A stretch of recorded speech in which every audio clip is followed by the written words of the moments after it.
Hi guys, so today I have a little video for you which is sort of like collective thoughts on a series I'm doing on Instagram. I've started using one palette and using it for 7 days to try and get 7 different looks so I can really test a palette out and test my own creativity. So the first palette I decided to do it with was this one from MUA, and it's the Cosmic Vixen palette. So there's a nice mix of like mattes and shimmers in here, and Aurora got to it so it's a bit wrecked, but like I've really made a dent on a few of the shadows. I don't know if you can really see, but like these two I used all the time as a base and a transition, and this one I sort of have on my eyes today, but over a dark base, so I really wanted to smoke it. So I will put pictures of all of the looks I did, but you can also follow me on Instagram. I'll put the name somewhere and then you can see what I'm doing, because I'm going to carry it on with other palettes and sort of see how I get on with them.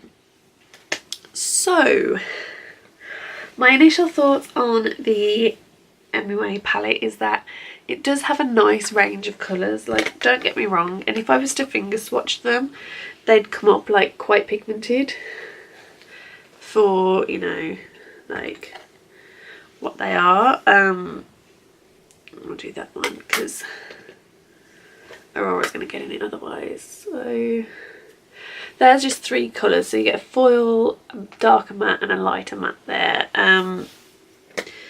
They actually look quite patchy on finger swatches as well.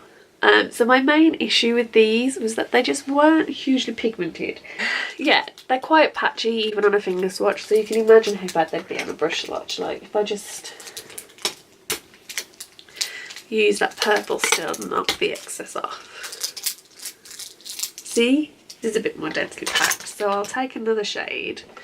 I'll take this purple here, really work my brush in there, knock off the excess. There's still quite a lot of shadow on there. Ready?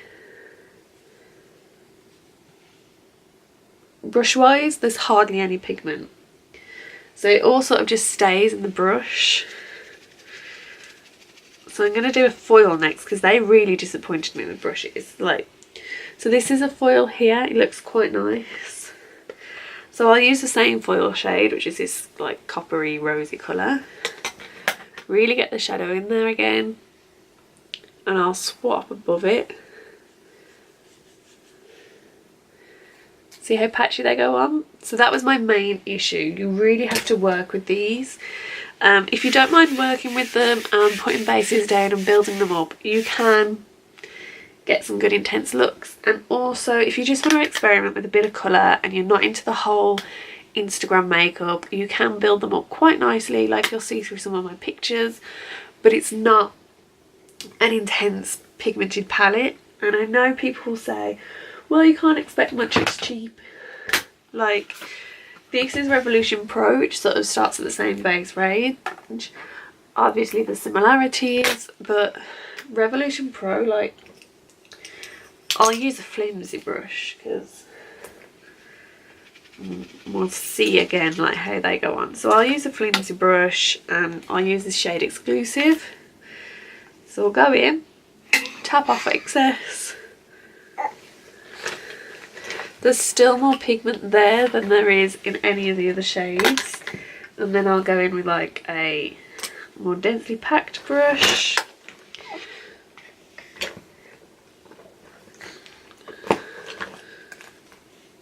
So that's the more densely packed brush. So these are still a cheap price point but work better. So I don't know, I sort of kind of expected MUA to up their game because Revolution is their next nearest price point competitor, but they haven't, and it felt a bit yeah. But you can build up the colours. Don't think that this is a shit palette just because on brush swatches it's not that great. The foils you will have to use on your fingers because they just tend to stay in the brushes. But other than that, you can make some really pretty looks with this. It's just, I've sort of moved on from this and want pigment that's sort of in between that and Prism. I still find Prism really hard to work with from Anastasia Beverly Hills because it's just too pigmented for me. I'm not there yet in my base level.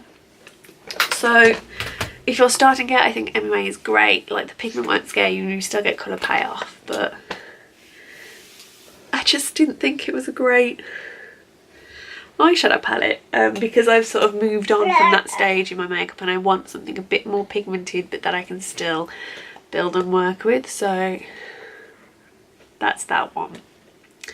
Sorry MUA, I did enjoy using the palette, but I don't think I'll be reaching for it again because it's just not at the level that I want. And I think I've realised that with MUA, there are some things from them that I absolutely adore, but I just think I've realised that it's not for me pigment wise. Like, I want a little bit more pigment and just, yeah. Thanks babe. Are you putting foundation on my arm? Yeah. Oh, thank you. So yeah, that was that palette. I hope you enjoyed the looks that I made out of it, including this one, which is a bit dark and sultry. So like I said, you can get there, it just takes some time and good bases. For my base, I found this to be the best to build the colour up. Sometimes I'd use Medusa's white gel liner as a base. It tended not to go well with my actual, this is a mixing medium and shadow base from Neve Cosmetics, but it tended to go on patchy with this. It like sort of stuck to it, so, but the foils mixed really nice with this. Like, if you crumbled a bit of foil out and put it in with this, the pigment was insane on that one. So, you know, just play around with bases. I used a black eyeshadow today to darken this one up and then cut right in the inner corner to get a lighter colour in there. So you have to play about with bases and find what works on this one. So ooh, don't poke that in my eye. Yeah. No, don't poke that in my eye.